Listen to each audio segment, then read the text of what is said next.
Coach will start us off with a quick opening statement. Please raise your hands for questions. You know, reviewing the game from Saturday, offensively, there was a lot of positives in the offensive line. Probably the best that we've been able to run the football against a quality opponent in some time. Lots of plays that were out there. I really felt like our running backs done a really nice job making guys miss, finishing runs off. Probably left a few plays out there. We broke some balls down the field and didn't finish at wide receiver. We had a chance maybe if we finished on the block down there that could have went all the way to the end zone. In the throw game, had an opportunity to create some explosive plays early, missed some during the game.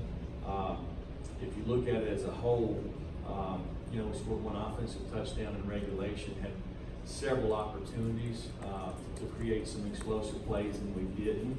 We've got to be able to do that. Got the ball in the red area a couple of times, come away with field goals.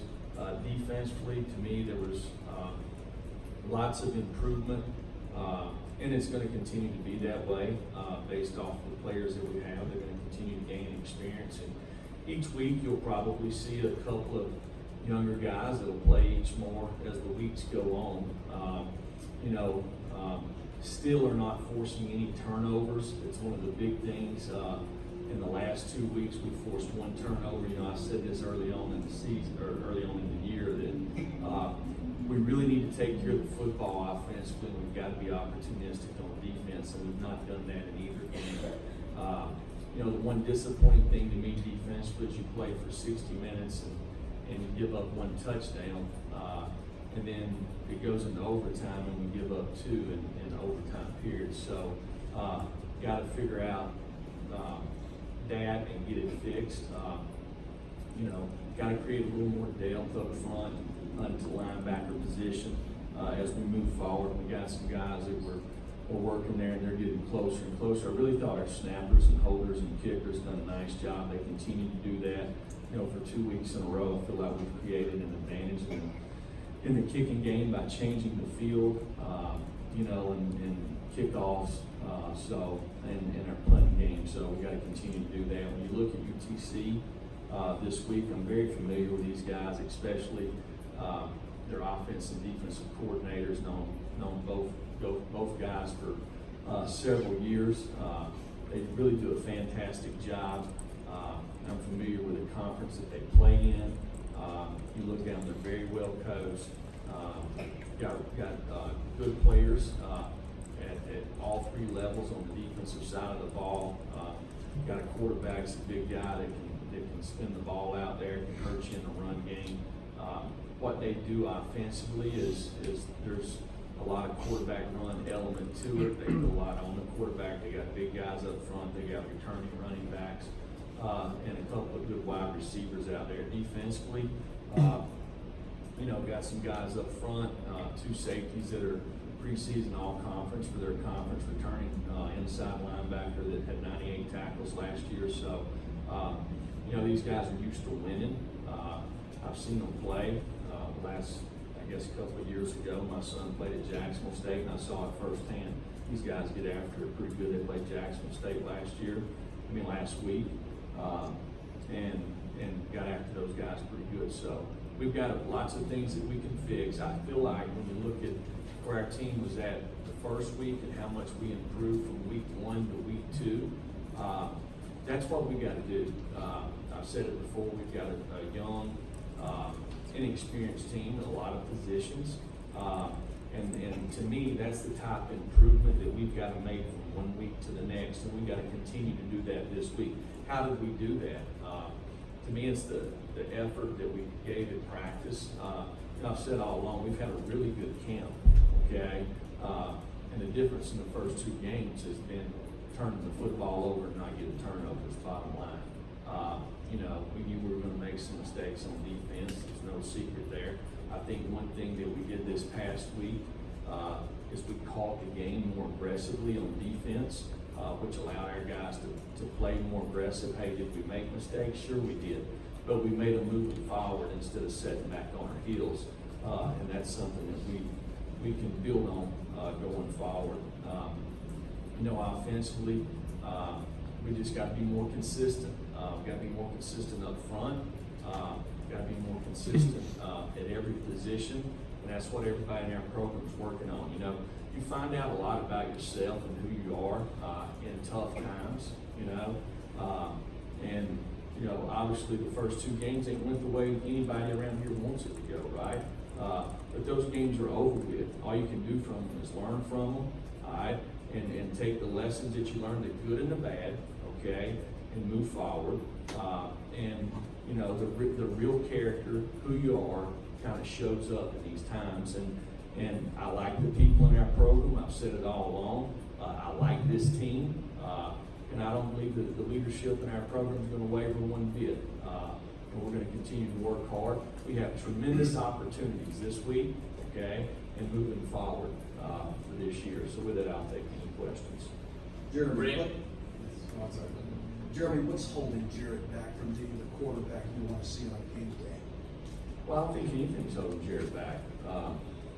Hey, let me tell you, Jared Garantano has practiced extremely well, okay, from spring to fall camp, okay, and has made some really nice plays in both games, okay. Jared will tell you, just like I'll tell you, we all, myself included, everybody's got to raise their standard and expectations in this program, okay, and be a little more consistent. That's everybody, and he's no different than anybody else. Jimmy, then Brent, Steve. Jeremy, did Garantano, did he hurt his hand or wrist and have an MRI yesterday?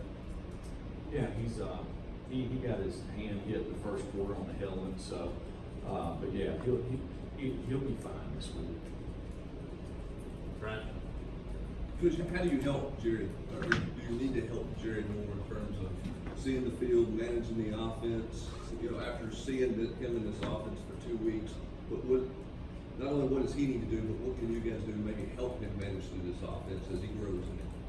I think one thing is we've had some pretty nice pockets most of the time, but there was a few times on Saturday when they rushed 4 guys that we had one guy get beat that really collapsed the pocket, and there's no time to throw the ball away. One time we've got a really nice drive going, in the second quarter there, and ball's on like the 30-yard line, is 1st and 10. We're going to take a play action shot, and as soon as we turn around, we get a sack, and then we try to throw the ball away and get an intentional grounding. So we've got to be more consistent up front. I think a lot of it from playing the quarterback position is getting your eyes on the right spot, moving pretty fast through your progressions, have a timing mechanism. Let me tell you, he's done a lot of really nice things, okay? But so is a lot of people in our program, right? But there's not much difference in winning and losing, okay? If you look at Saturday's game, there's probably 82 plays on offense and right about that on defense. You never know when the play is going to present itself that can decide the outcome of the game, okay? So that's why you try to create the right habits in practice, and you practice it till you don't get it wrong,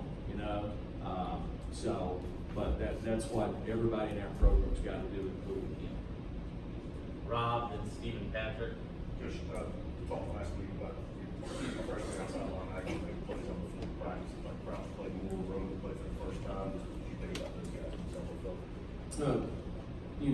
These guys are going to continue to improve. We've got lots of young guys in our program that maybe wasn't ready to play the first game, okay? Might not be ready to play the second game, but as we go, and so we had some guys that played that wasn't ready in the first game or second game, but we had to play it, if that makes sense. So that's kind of where we're at as a program, right? There's lots of opportunity here, and we'll continue to play some young guys. We'll play more and more guys as the year goes. But there's a little bit that comes with growing as a football player. All these guys that we signed in this last year's class, I think all of them have lots of potential to be really good football players. But every one of them were better players their senior year in high school than they were their freshman year in high school. And that'll be the same way at Tennessee. They're going to continue to grow, develop, improve as football players as we go. probably if you looked, you know, Wanye was here during the spring. You know, Warren Burrell was here during the spring and got to participate in all the practices. Lavarius Crouch was here in the spring, but he played inside linebacker based off depth issues and trying to figure out a way to get our best 11 on the field. We moved him to outside linebacker. But it helps to get those extra 15 practices, and I think it showed to those guys. Eric Gray was here. He didn't participate in practice, but he got the middle reps. So he's a little bit further along. Some of the other guys that wasn't here during the spring, you can see it's you know, it's about that time because of those 15 extra practices where we're at in the season. Some of these other guys will start being able to contribute, which will provide us some depth. Steve and Patrick and Blake. I think you said, even going back to the opening game, that everybody has to raise their level, and it kind of starts with you being head coach. Just how would you evaluate what you've done the first couple weeks of the season? Is there anything that you might need to do differently, or anything you're looking to change? Yeah, absolutely. I think to start with, just defensively, you know, we had 7 starters coming back from last year's defense, which wasn't a very good defense, right? Well, we lose Emmett Gooden, we lose Daniel Batuli, Valen Buchanan, and Bryce Thompson. Now we're down to 3 guys, right? So there's tons of inexperience on that side of the ball. So the first thing we tried to do, and we kind of lost the guys later on in the fall camp. It wasn't like we lost them early on. So, you know, probably in the first game, like I said, didn't carry enough weapons into the game, you know. When I say weapons, I'm talking about things that you can call to be aggressive, to put the other team on their heels. One of the reasons we didn't do that is because we knew we couldn't execute it, you know. Exactly right. But I felt like in that game, especially defensively, we played on our heels. That's never how I've ever coached. It's never how we call games around here. It's not how we practice anything that we do. So in this game, we went the other way and said, you know what, we probably ain't gonna get some of this stuff right, or we're gonna be aggressive. We're gonna try to throw marbles at the quarterback and the running backs and give our kids a chance and call the game aggressive. I feel like that helped their guys defensively. I think it shows there. You know, you always go back and look, you know, what could you do better? For me, the first thing I'm saying is the last play, a long pass play. Hey, could I call timeout before the ball was snapped? I'm always trying to look and see how can I improve to make sure that we get it right. You know, there's no doubt we went for it 3 times on 4th down. One of them we scored a touchdown. 2 others we didn't. You got 4th and a foot to win the game, in my opinion. We're at a point in our program where we want to make sure that we're trying to create an identity, that we're coming out there to win football games. And, you know, we got to get those. We got to get 4th and a foot twice, and we didn't. So I think everybody, and I always do it, and we'll continue to do it, but I think everybody in our program, we have to look in the mirror and see what can we do to get better, and everybody's doing that. Patrick and Blake and Patrick Murray. Jeremy, you mentioned the offensive line playing a better game. What did you like about what they did when you went back and watched it? And are you guys starting to see any separation in terms of individuals that you are hoping to see from these first 2 games? Well, we ran the ball better offensively, you know, but if you look at it, we have kind of who we feel like, we have one O-lineman we felt like rated the winner, you know, so we have a long ways to go to get to where we need to be. And there's lots of inconsistencies there, and we've got to continue to work hard to develop there. You know, if you look at it, lots of times in the run game, we got a hat for a hat, okay? So they got 4 guys, we got 4 guys to block 4 guys. Sometimes we gain 5 yards, sometimes we gain 7, sometimes we gain 10, sometimes we lost 1 or 2 yards when we got 1 guy to block everybody, right? You know, there's lots of times when they snap the ball, they had 3 guys to block 4, okay? Sometimes they didn't gain any yards, but as the game went, sometimes they gained 3, 4, 5, and 6, okay? And they got 3 to block 4. So we've got to improve on both sides of the ball. Blake.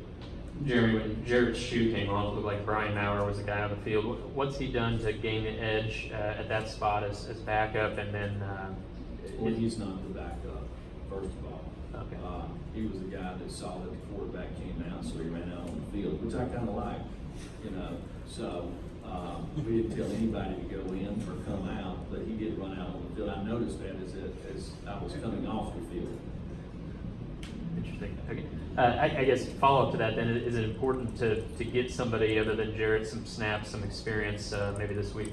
Well, it's been important the entire time. The opportunity has not presented itself. We said in the first game that, in the second game, that if the opportunity presented itself, we wanted to put one or both quarterbacks in the game. We've got to create a backup quarterback. There's no doubt, if you've been around our program for the last 6 months, who the best quarterback on our team is, okay? But there's also no doubt that, sometimes when you get kind of under the lights a little bit, it's interesting to see how guys play, and we got to get both of these guys live game opportunities so we can see. Patrick Murray, then West. Jeremy, you talked about your true character showing in tough times. I guess just what have you learned about yourself and about your team these last couple of weeks? Well, I know myself. I've been myself for a long time. We're not going to flinch. We're going to keep working. That's what we do, right? So the men on our staff, the same way. Got a strong group of coaches, okay, that know how to win. Okay, we've been there. We've done it. We know what it takes. All right. We got to share our knowledge with our players. We got to figure out why maybe we grade 72% instead of 88%. Okay, why we play a technique the right way for 3 or 4 plays, and then we don't play the technique right for a play. We got to figure that out. We've got to share our knowledge with our players. We got to get them to be at their best. So, and our guys will. We got to continue to do that. It's a growing process, but to me, I want to see how much we improve from this past week to this next week. Okay, that to me, that's a goal for this week. If we can do it again. Okay, and I said, if we do that, the wins and losses will take care of itself. I truly believe that. West and Austin and Gene. Jeremy, you talked about wanting to have more depth at the middle linebacker spot or inside linebacker spot and all those places. Is Daniel Batuli any closer to being ready to go this week? And if he's not, how are you able to sort of create more depth there? To just get guys like Banks ready, or how do you go about it? There is nobody else, Wes. All right, so Saturday we dressed 2 scholarship tailbacks that were going to be able to play, and I guess 4 inside linebackers. So we're very thin at certain positions, and we've been that way. If we get a couple injuries there, we've had to bounce guys back and forth just to give us an opportunity. So hopefully Daniel will be able to take some reps this week. Like I said, he was close last week, Daniel had a really good spring, and he was having a really good fall camp.